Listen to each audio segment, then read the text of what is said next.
자, 오늘 이 저녁에 우리는 하나님께서 허락하신 샤보트의 시간 안에 지금 우리가 들어와 있습니다. 느끼시나요?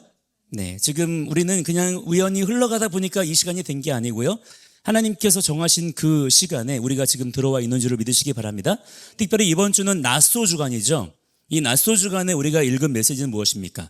우리를 카운팅 하시는 거예요. 우리의 머릿수를 세신다는 것이고, 그렇게 우리의 머릿수를 세실 때 우리는 어떻게 합니까?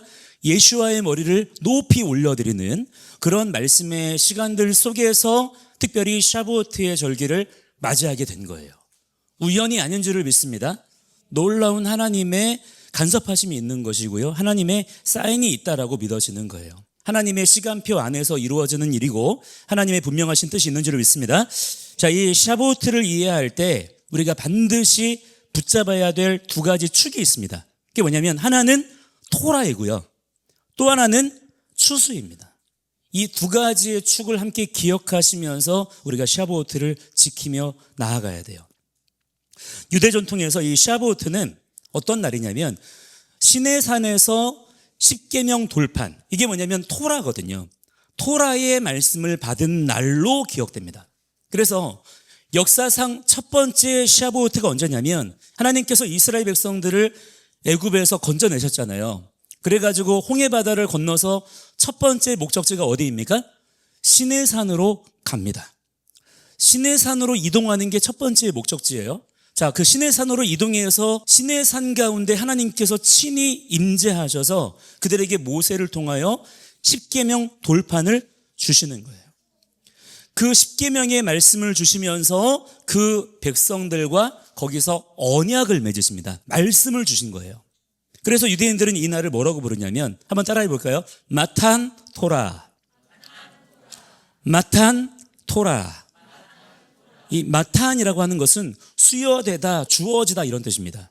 그러니까 어떤 뜻이겠어요? 토라의 말씀을 받은 날, 토라의 말씀이 수여된 날, 이런 뜻을 가지고 있는 거예요.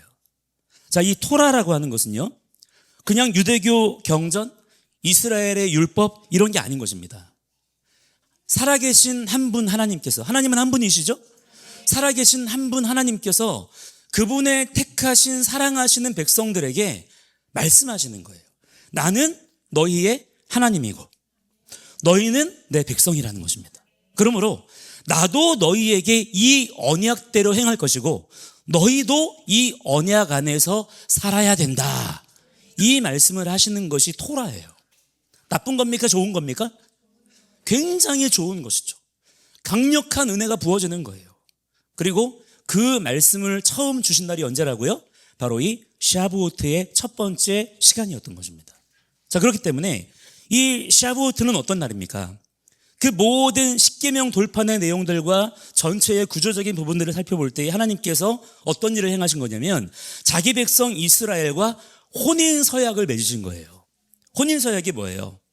내가 그들의 남편이 되고 그들은 하나님의 신부가 된 것이죠. 이 언약을 맺으셨다는 것입니다.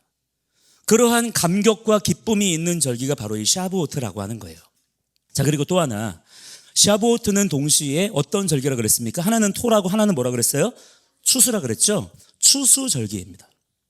6월절 이후에 초실절을 통해서 첫 열매가 드려지죠? 그리고 그로부터 7주를 계수한 뒤에 맞이하게 되는 첫 번째 날, 50일째가 되는 절기가 바로 샤부오트, 오순절, 칠칠절인 것입니다. 그러니까 샤부오트는 아까 뭐라 그랬어요? 말씀을 받은 날이다 그랬죠? 그와 동시에 어떤 날입니까? 열매를 거두는 날인 거예요. 열매에 대한 비전이 열리게 되는 절기인 것입니다. 하나님께서 우리에게 말씀을 주시는 이유가 무엇입니까? 무거운 짐으로 주시는 건가요? 하나님께서는 이 말씀을 우리에게 주심을 통해서 우리의 인생이 열매 맺는 인생이 되기를 원하십니다. 그래서 이 샤부오트에는요, 뭐가 있냐면 열매에 대한 소망이 있고요, 열매 맺게 하시기 위한 공급하심이 있고요, 마침내 그 구원의 열매가 풍성하게 맺혀지는 충만함이 있는 절기인 거예요. 그게 샤부오트의 비전인 것입니다. 자, 그렇다면 여러분, 이 절기가 단지 유대인들에게만 중요한 것일까요? 우리가 이 절기를 미워해야 되거나 빨리 잊어버려야 되거나 부정적으로 생각할 만한 하등의 이유가 있겠습니까? 오히려 정반대인 것이죠. 우리는요, 그리스도 예수 안에서 이스라엘로 접붙임 받은 자들입니다. 그게 성경의 선언이에요. 처음에는 이스라엘에게만 주어졌었던 그 귀하신 언약의 말씀이 그리스도 예수 안에서 이제는 우리 이방인들에게도 주어지게 된 것입니다. 자, 그러니까 여러분, 얼마나 이것이 감격적인 날이고 감사한 날이 되겠습니까? 그렇기 때문에 오히려 더더욱 우리 이방인 그리스도인들에게는 중요하게 기억돼야 되는 절기인 것이고요. 이 절기를 통해서 우리는 토라의 언약에 대해서 더 알기를 갈망하고, 할렐루야, 더 알아가게 되어지는, 그래서 구원의 열매가 풍성하게 맺혀지는 그러한 삶을 사는 자들이 다 되어야 될 줄을 믿습니다. 자, 그런데 바로 이 샤보트 절기에 있게 되는 말씀이 뭐라고요? 바로 룻기 말씀이에요. 이 오축이라고 해서 유대인들이 각 절기 때마다 읽는 성경이 있어요. 5권의 성경이 있는데 이 샤보트에 읽는 성경은 룻기입니다. 룻기를 읽는 거예요. 그래서 예로부터 이스라엘 백성들은요, 오순절이 되면 함께 성전이나 회당에 이렇게 모여가지고 어디를 읽어요? 이 룻기의 말씀을 같이 소리내서 읽는 거예요. 자, 그렇다면 우리는 그냥 그렇구나 하고 지나갈 것이 아니라 뭐를 해야 되겠습니까? 질문해 봐야 되겠죠. 왜냐하면 우리가 알아야 되잖아요. 궁금해해야 되는 것입니다. 왜 오순절인데 왜 샤보트의 절기에 룻기를 읽지? 룻기의 내용이 무엇입니까? 한 이방인 여인에 대한 이야기예요. 룻은요, 이스라엘 여인이 아닙니다. 모압 여인이에요. 근데 그 사람의 이름이 성경의 제목으로 딱 들어가 있는 거예요. 왜 이스라엘 백성이 하나님께로부터 토라를 받은 이날에 왜 하필 한 이방 여인의 이야기를 그들은 읽었던 것일까? 궁금해요, 안 궁금해요? 궁금하잖아요. 왜 하필이면 한 이방인 과부가 이삭 줍는 이야기를 그들에게 하나님께서는 읽게 하신 것일까요? 이 질문을 붙잡고서 우리가 룻기의 말씀을 읽기 시작하면요, 룻기 말씀이 단순히 어떤 연애 소설 정도가 아닌 것입니다. 그냥 보아스와 룻이 연애해서 결혼했다 이런 얘기가 아닌 거예요. 룻기는요, 토라가 무엇인지를 보여주는 말씀인 것이고요, 또한 추수가 무엇인지 보여주는 말씀인 동시에 가장 궁극적으로는 이방인이 어떻게 언약 백성 안으로 들어오게 되는지를 보여주는 말씀인 것입니다. 그러니까 결론적으로는 그리스도 예수 안에서 일어나는 유대인과 이방인의 연합에 대해서 놀라운 비전을 우리에게 말씀해 주시는 성경이 어디라고요? 이 룻기의 말씀들이라고 하는 거예요. 그래서 이 룻기의 말씀을 토대로 해서 아까 우리가 읽었었던 그 에베소서의 말씀을 이어서 쭉 읽어보시면 정말 소름이 돋습니다. 놀랍게 연결되어지는 것을 볼 수가 있는 거예요. 그 경험이 여러분 모두에게 있으시게 되기를 축복합니다. 그런데 정작 너무나 많은 유대인들은요, 아직도 이 말씀을 읽으면서도 이 말씀의 의미를 제대로 이해하지 못해요. 예수와를 인정하지 않기 때문이죠. 그런데 사실은 우리 이방인 그리스도인들도 말씀을 이해하지 못하는 것은 매한가지인 것입니다. 그래서 우리가 먼저 이 말씀들 안에 기록된 우리를 향한, 또 열방과 주의 몸된 교회를 향한 하나님의 비전을 더욱 깊이 깨닫게 될 수 있기를 기대합니다. 자, 이 룻기 말씀은요, 어떻게 시작하냐면 1장 1절에 보시면 어떤 그 분위기로 시작을 합니까? 흉년에 대한 이야기로 시작합니다. 이게 참 의미심장한 거예요. 이 룻기 말씀을 샤부오트에 읽는다 그랬잖아요. 근데 아까 샤부오트는 어떤 절기라 그랬습니까? 추수절기예요. 풍성하게 열매 맺는 이 샤부오트에 읽는 말씀인데 정작 그 내용은요, 풍성함으로 시작하지 않아요. 축제로 시작하지 않습니다. 오히려 결핍과 사망의 그림자로 시작하더라는 거예요. 더 의미심장한 것은요, 그 흉년이 어디에 들었다고 기록합니까? 베들레헴에 들었다는 거예요. 베들레헴은요, 기억나시죠? 우리가 베이트 배웠잖아요. 베이트는 집이란 뜻이지 않습니까? 베이트레헴이에요. 그러니까 떡집인 것입니다. 양식의 집인 거예요. 그러니까 그 이름 그대로라면 어때요? 그곳에 양식이 있어야 돼요, 없어야 돼요? 양식이 있어야 되는 것이죠. 양식이 집이기 때문에 공급이 있어야 되는 것이고 풍성함이 있어야 되는 것입니다. 그런데 그 베들레헴에 정작 먹을 것이 있다 없다? 없다는 거예요. 떡집에 떡이 없다는 것입니다. 결핍이 있다는 거예요. 성경에서 이 땅의 흉년은 언제나 그 백성들의 영적 상태를 비추는 어떤 거울처럼 등장합니다. 그만큼 그 당시에 유대 땅 가운데 어떤 일이 있었다는 거예요. 하나님의 말씀에 결핍이 있었다는 거예요. 하나님과 멀리 떨어져 있었다는 것이죠. 하나님과의 연결고리가 끊어져 있기 때문에 공급이 메말라 버린 상태를 이렇게 비춰주는 거예요. 말씀의 질서가 흔들리고 하나님을 왕으로 모시는 삶이 희미해질 때 아무리 양식의 집이라는 이름을 가지고 있다 그래도 결국에는 흉년이 찾아올 수밖에 없게 되더라는 것입니다. 그거를 우리에게 보여주고 있는 거예요. 자, 그때 누가 나오냐면 엘리멜렉이라는 한 이스라엘 사람이 아내 누굽니까? 나오미와 그 아들의 이름도 나오죠. 누구예요? 말론 그리고 기럨, 이 두 아들을 데리고 모압 땅으로 떠납니다. 흉년이 찾아왔기 때문이에요. 자기가 살던 곳에서 공급이 끊어졌으니까 새로운 공급을 찾아서 떠나는 것이죠. 먹고 살아야 되잖아요. 하지만 성경은요, 이 상황을 그냥 가볍게 보지 않아요. 그냥 떠났대 이렇게 말씀하는 게 아니라 굉장히 엄중하게 바라보시는 하나님의 시선을 우리가 이 말씀들을 통해서 느낄 수가 있게 되는 것입니다. 참, 그런데 이때 되게 의미심장한 게 뭐냐면요, 이 엘리멜렉이 나오잖아요. 이 엘리멜렉의 이름이 무슨 뜻인지 아십니까? 엘리가 뭐냐면 나의 하나님은 멜렉이시다. 멜렉이 뭐냐면 왕이에요. 나의 하나님은 왕이시다라는 그런 뜻의 이름을 가진 자가 등장하는 것입니다. 자, 그런데요, 놀라운 건 뭐냐면 그 엘리멜렉의 아들의 이름이 뭐라고요? 말론과 기럨이잖아요. 아들이라고 하는 것은 그 사람의 열매인 것입니다. 근데 그 사람의 열매의 이름이 어떤 뜻을 가지고 있냐면 말론은 병들었다라는 뜻이고요, 기럨은 쇠약하다, 약하다라는 뜻이에요. 나의 왕은 하나님이시다라는 그러한 정체성과 이름을 가지고 있는데 정작 그의 인생의 열매는 어떻다는 것입니까? 병들었고 쇠약하다는 거예요. 그 이스라엘 가정의 이름들을 통해서 그 이스라엘의 현재의 상황을 우리가 볼 수가 있더라는 것입니다. 그런데 그 엘리멜렉이 그렇게 새로운 공급을 찾아서 떠난 곳이 어디냐면 언약의 땅을 떠나서 어디로 가는 거예요? 모압 이방 땅으로 내려갑니다. 그런데 그렇게 살 길을 얻고자 찾아갔던 그곳에서 어떤 일을 경험하게 됩니까? 그곳에서 엘리멜렉이 결국에 죽어버려요. 그리고 심지어는 그 두 아들조차도 거기에서 죽습니다. 살기 위해서 새로운 공급을 찾아 떠난 곳에서 오히려 뭐를 맞이하게 돼요? 죽음을 맞이하게 되었더라는 거예요. 참 아이러니한 것이죠. 거기서 그 두 아들이 죽기 전에 모압 여인들을 아내로 맞이했었는데요, 그게 바로 누구냐면 오르바와 룻입니다.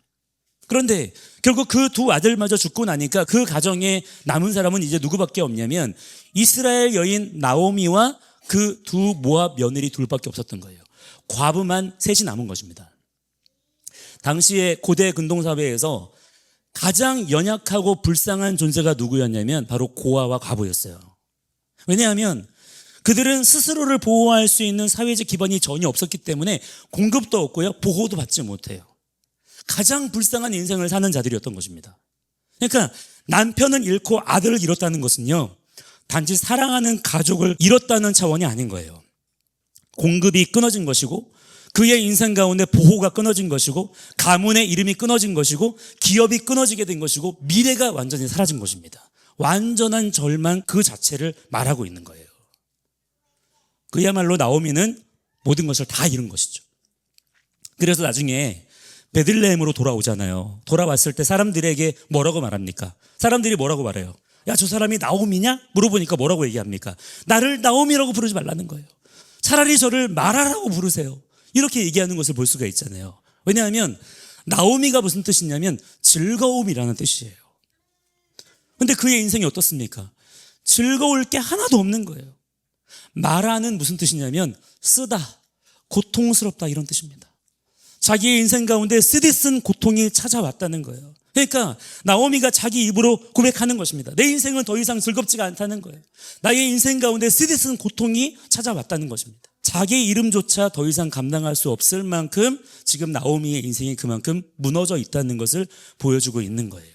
자, 그런데요, 자기 인생의 실체를 고백하는 그 자리에서 바로 그때부터 누가 전면에 등장하기 시작하냐면 이 룻이 등장하기 시작을 합니다. 아무것도 남지 않은 자리, 소망이 다 끊어진 것 같은 자리, 그 가문의 이름도 기업도 미래도 완전히 사라진 것 같은 그 절체절명의 자리에서 하나님은요, 이 한 이방 여인을 통해서 새로운 회복과 구속의 길을 여셨다는 거예요. 나오미가요, 그러한 처절한 심정으로 이제 베들레헴으로 돌아갈 결정을 해요. 그리고 그 두 며느리에게는 각자 친정으로 돌아가라고 이야기를 합니다. 나를 따라봐야 얻을 게 있어요, 없어요?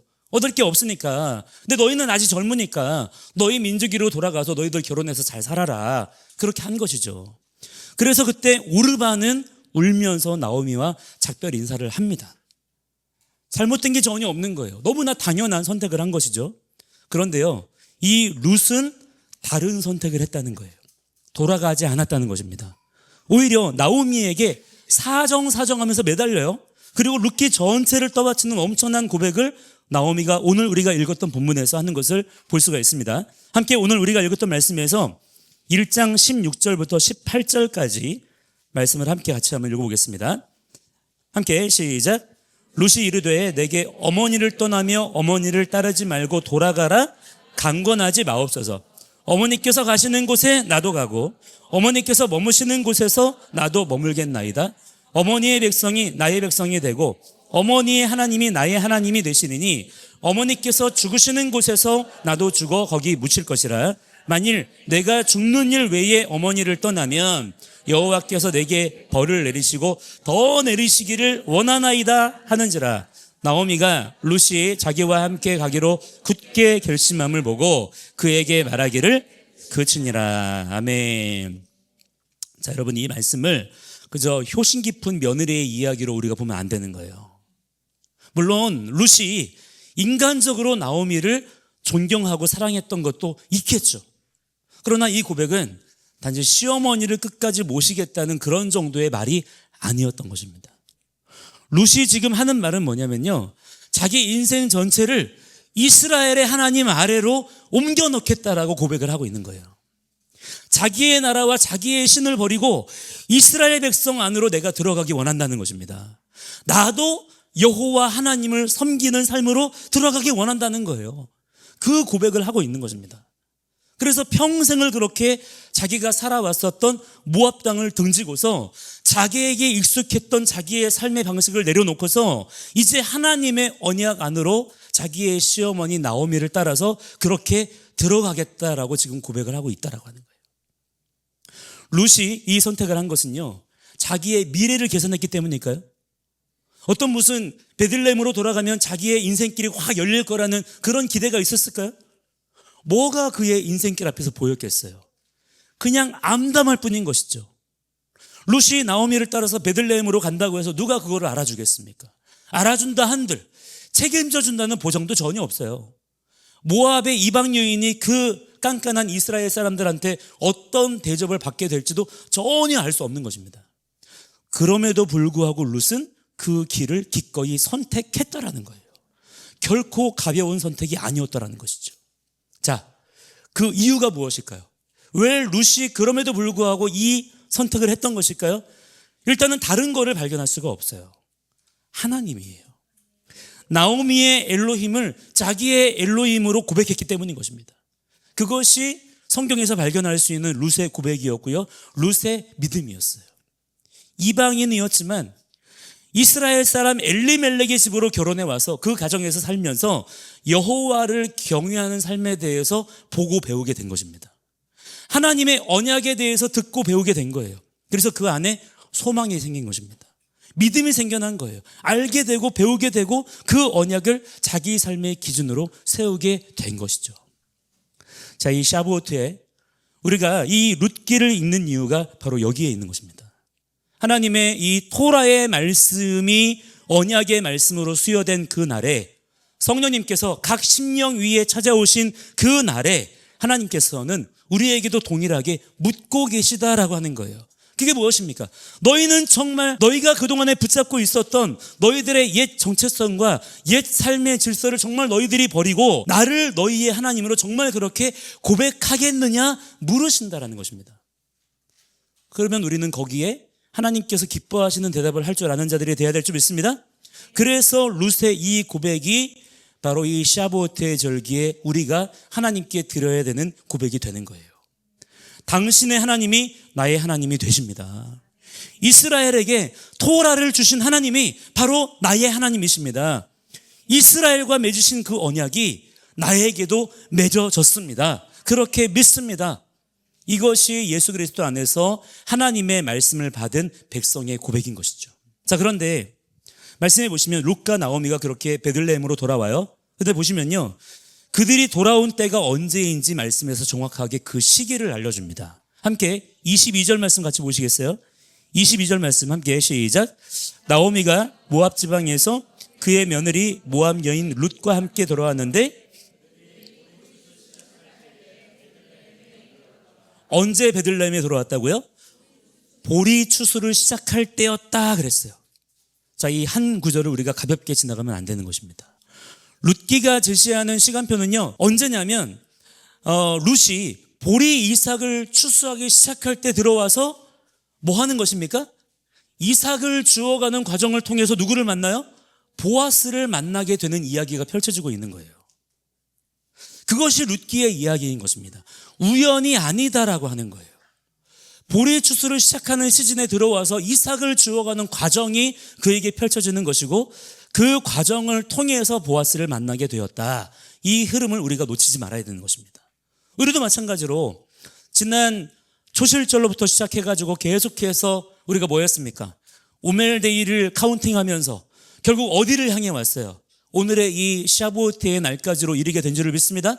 그리고 이 샤부오트의 날에 하나님께서는 자기 백성 이스라엘과 혼인서약을 맺으시고 성령 하나님께서는 친히 각 심령 가운데 찾아오시는 자유와 회복의 역사를 나타내 보여주시더라는 거예요. 그곳에서 룻은요, 살기 위해서, 먹을 양식을 위해서, 공급을 위해서 밭으로 나갑니다. 가진 것이 없기 때문이에요.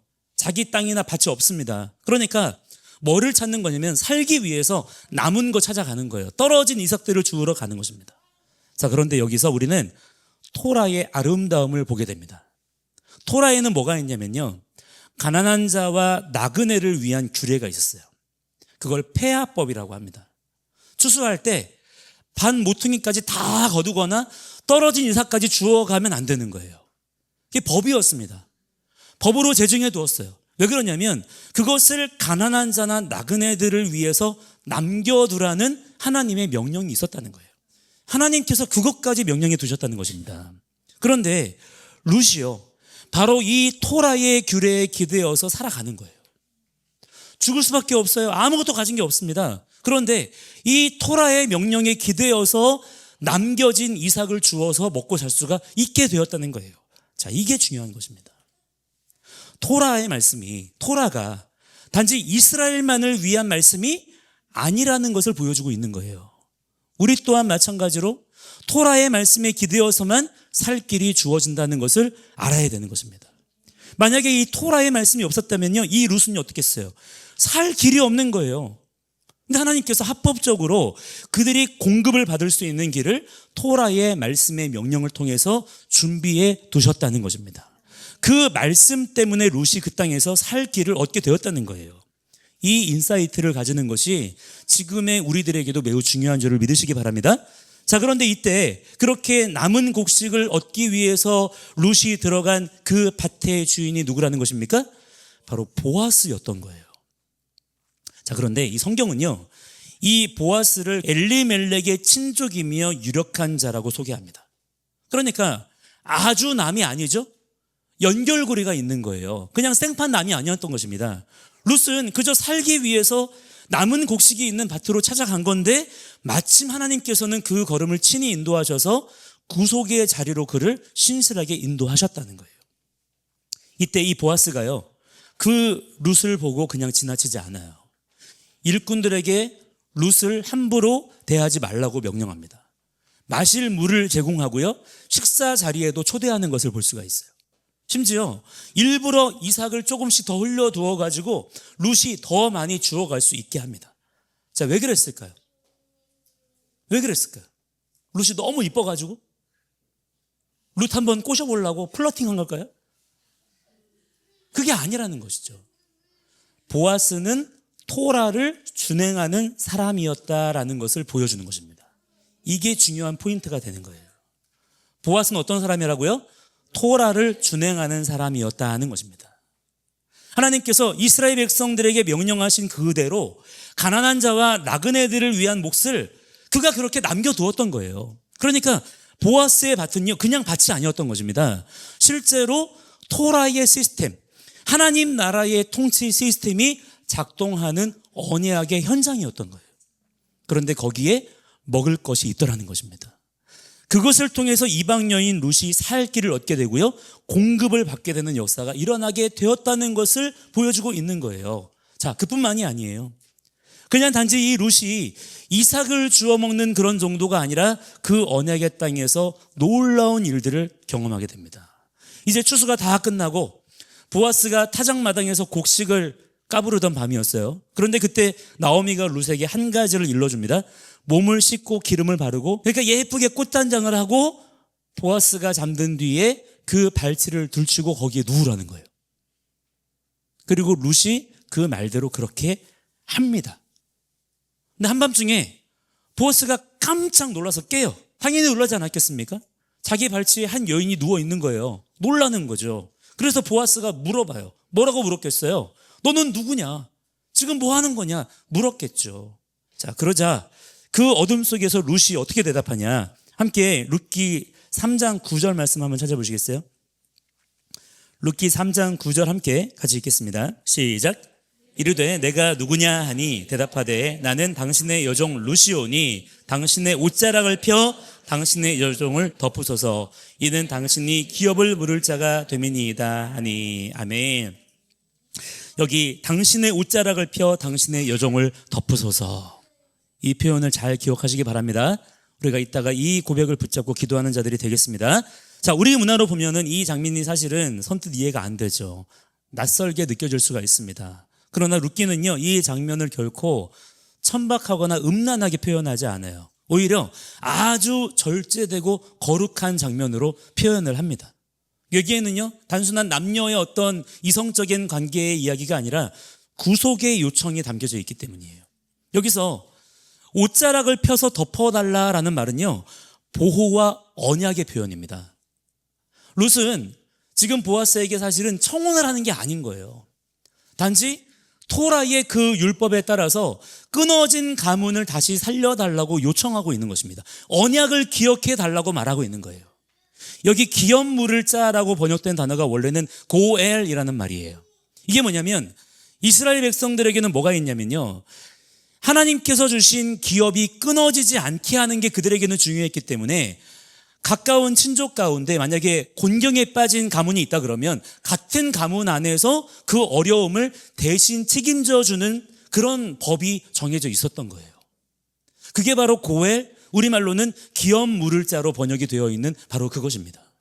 그 제도를 통해서 이스라엘 백성들이 계속해서 각 지파에게 주어진 그 기업이 끊어지지 않게 하고 원래의 사명과 책임을 잘 감당할 수 있도록 그렇게 장치를 마련해 두신 거예요.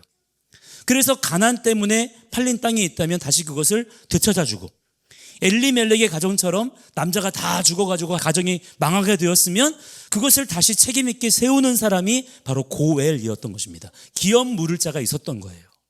자, 그렇다면 여러분, 그 고엘의 책임을 이스라엘 백성들이 잘 감당을 하려고 했겠어요? 안 하려고 했겠어요? 할 수 있는 대로 회피를 하려고 했겠죠. 왜 그렇습니까? 자기가 그 책임을 지면 그만큼 자기가 손해를 보잖아요. 자기가 그것을 감당을 해야 되는 거예요. 아무리 토라가 그것을 법으로 정해놨어도 할 수만 있다면 그것을 회피하고 싶고 그 책임을 지지 않고 싶은 것이고, 지금 이때가 또한 언제입니까? 하나님 말씀의 질서가 무너져 있는 사사시대예요. 당시에 이 토라가 무너져 있는 그 사사기의 시대 속에서 누가 그렇게 하려고 했겠습니까? 그런데 이 보아스가 어떤 사람이라고 그랬어요? 그 사사시대에 토라의 말씀을 지키는 사람이었다는 거예요. 그걸 나오미가 본 거예요. 이 불법의 시대 속에 아직도 이렇게 토라를 지키는 사람이 있구나. 그런데 이 사람이 엘리멜렉의 친족이네. 그렇다면 이 사람은 고엘의 책임을 감당할 수 있겠구나. 그래서 나오미가 룻에게 그것을 코칭을 해준 것이죠. 그러니까 그 타작마당에서 룻이 자기의 고엘에게 나아간 겁니다. 보아스에게 간 거예요. 나를 덮어주십시오. 나를 구속해 주십시오. 우리 가문의 잃어버린 기업을 회복시켜 주십시오. 언약을 기억해 주십시오. 이것이 룻의 요청이었던 것입니다. 그리고 결국에 보아스가 룻의 그러한 요청을 허락해요? 거절해요? 결국에 받아들이게 되는 것이죠. 물론 그 과정 가운데 조금 더 복잡한 내용들이 있었습니다만은 마침내 그 고엘의 의무를 감당하기로 결정한 자가 바로 이 보아스였다는 것입니다. 그런데 보아스가 그렇게 엘리멜렉의 가문을 일으키면서 모압 여인이었던 룻도 자기 아내로 받아들이게 되고 그 관계 안에서 오벳이 태어나고요. 오벳은 이새를 낳고요. 이새는 결국 누구를 낳았을까요? 이새의 8번째 아들, 이새의 쉐미니, 누구입니까? 바로 다윗이 그 계보 안에서 출생하게 되었다. 그게 이 룻기 말씀의 전체 결론입니다. 그래서 끝에 가면 다윗의 이름이 딱 나와요. 그러니까 이스라엘이 기다리던 언약의 왕, 메시아 왕국을 예표하는 그 왕의 계보가 어디에서부터 시작이 된 것입니까? 한 이방 여인 룻을 통해서 흘러나온 거예요. 흉년으로 시작된 이야기가 다윗으로 마무리되는 것입니다. 나라의 고통으로 시작된 이야기가 언약의 성취로 마무리가 되는 거예요. 과부 셋만 남았다는 이 사망의 이야기가요, 메시아의 길을 예비하는 생명의 이야기로 나타나게 되더라는 것입니다. 만약에 이 룻이 오르바처럼 그냥 모압 땅에 머물렀다면, 인간적으로 합리적인 길만 선택했다면 우리가 아는 이 계보의 그림은 드러나지 않았겠죠. 그러나 룻은요, 자기가 살던 모압 땅을 등지고 이스라엘의 하나님을 자기 하나님으로 고백하면서 그 언약의 땅으로 기꺼이 들어갔다는 거예요. 그리고 하나님은 그 한 이방 여인을 통해서 다윗의 길을 여셨다는 것입니다. 자, 이것이요, 아주 중요한 그림인 거예요. 우리가 이것을 잘 알아야 되는 것입니다. 이방인과 유대인이 한 몸을 이룬 그 자리에서부터 다윗의 언약의 계보가 시작이 되었다는 거예요. 이것을 놓치면 안 되는 것입니다. 바울이 에베소서 2장에서 이방인과 유대인 사이를 가로막던 원수되었던 담이 허물어지고 둘로 하나를 만드사 한 세 사람을 지으셨다라고 선언했죠. 그때 그것은요, 바울이요, 어느 날 갑자기 그냥 새로운 개념을 말하게 된 게 아니에요. 이미 룻기 말씀 안에 그 그림이 있었던 것이고요, 바울이 그것을 그리스도 예수 안에서 깨닫게 된 것입니다.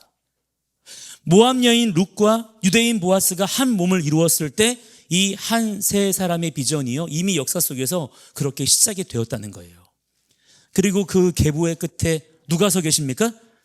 다윗 자손이신 언약의 성취를 통해 이 땅 가운데 오신 예수와께서 계시는 거예요.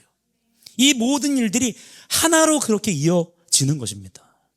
자, 그렇다면 이제 우리는 우리가 서 있는 자리를 봐야 된다라고 하는 거예요. 룻기는요, 옛날에 그냥 그렇게 그런 일이 있었다라는 이야기로 끝나버린 그런 말씀이 아닌 것입니다. 룻기는 사실은 바로 누구에 대한 이야기이냐면 우리들에 대한 이야기예요. 우리가 누구입니까? 룻처럼 우리도 마찬가지로 이방인이잖아요. 이방인이 뭐예요? 그냥 외국인을 말하는 게 아니에요. 토라가 없는 자들입니다.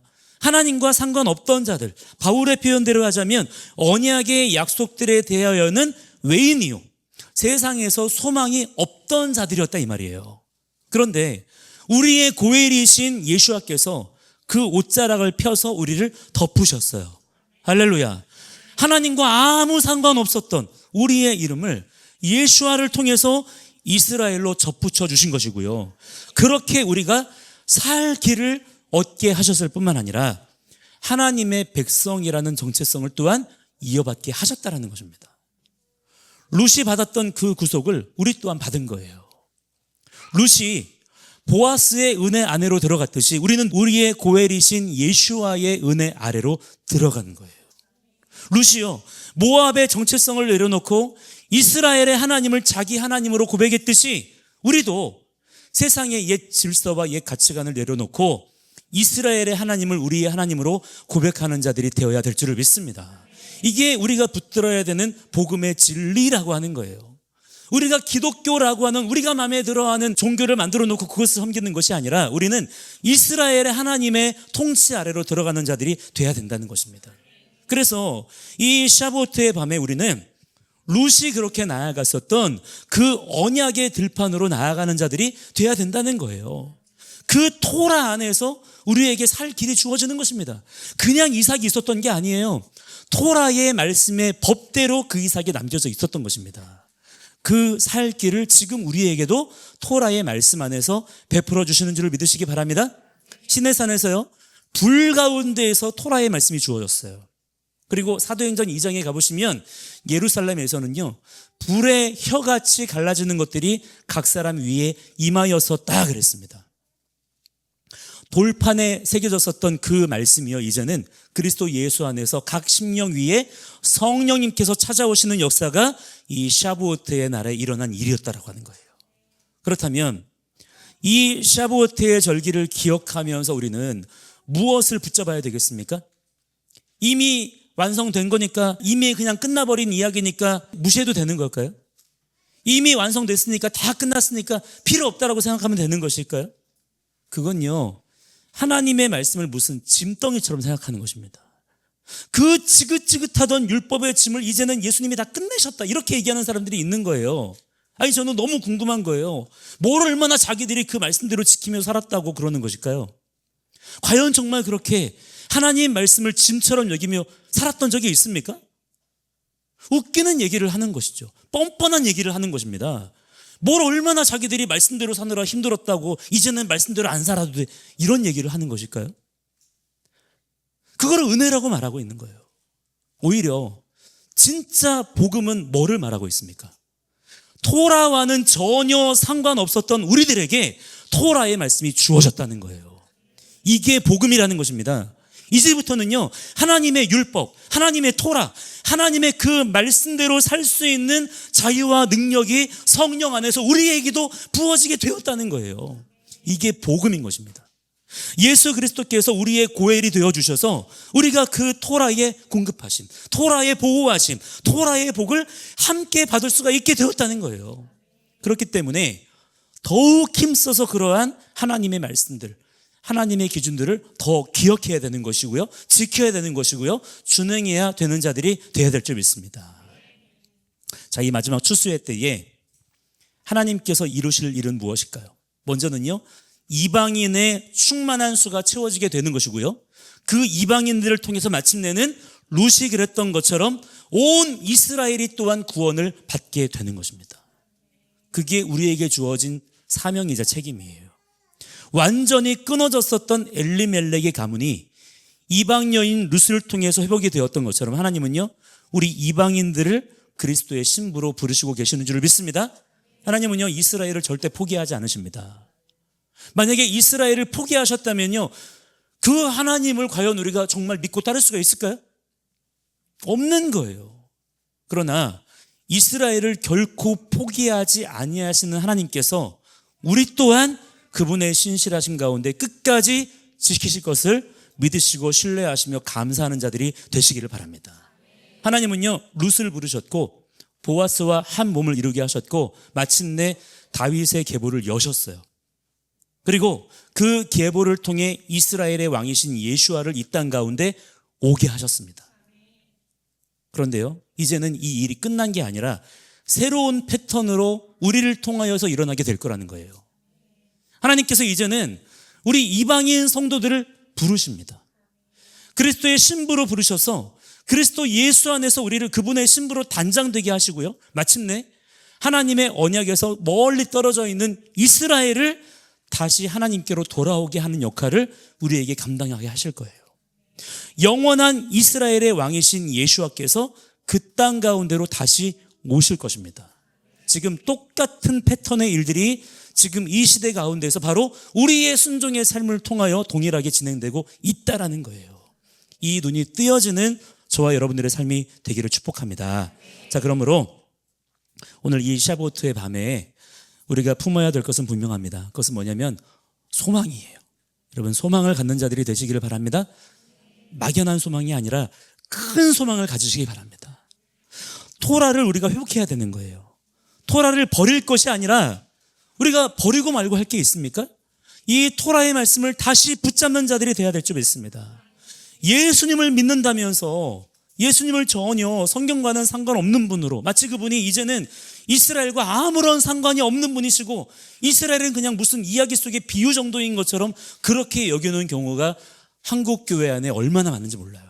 그게 지금 기독교의 주류입니다. 그래서 성경을 엉뚱하게 읽어요. 복음의 결론이 엉뚱하게 나오는 것입니다. 그 열매가 지금 현실 가운데 그대로 드러나고 있는 거예요.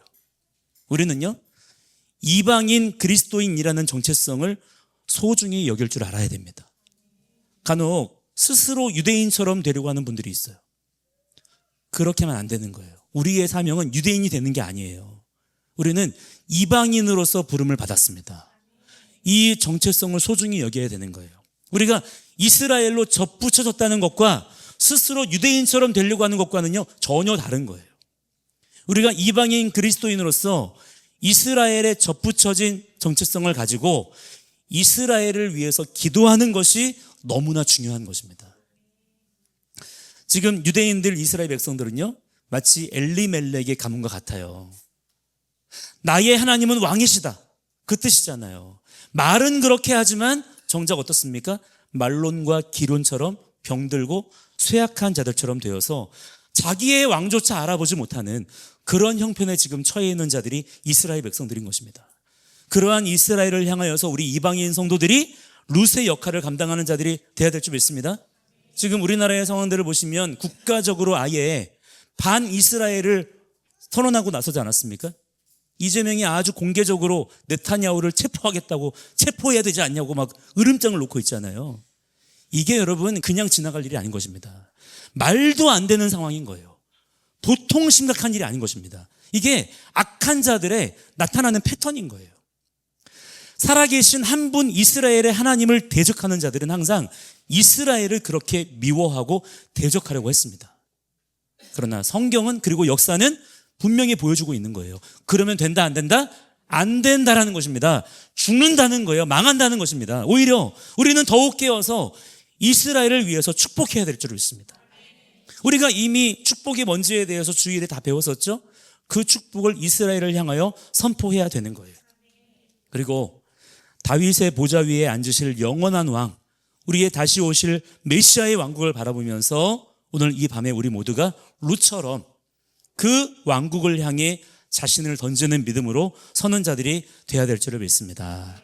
마지막 추수의 완성을 소망하시면서 하나님의 언약 안에 더욱 굳게 서시는 그런 여러분들의 삶이 되시기를 축복합니다. 함께 이 시간에 같이 우리 찬양한 곡 부르고요, 함께 같이 우리 기도할 텐데.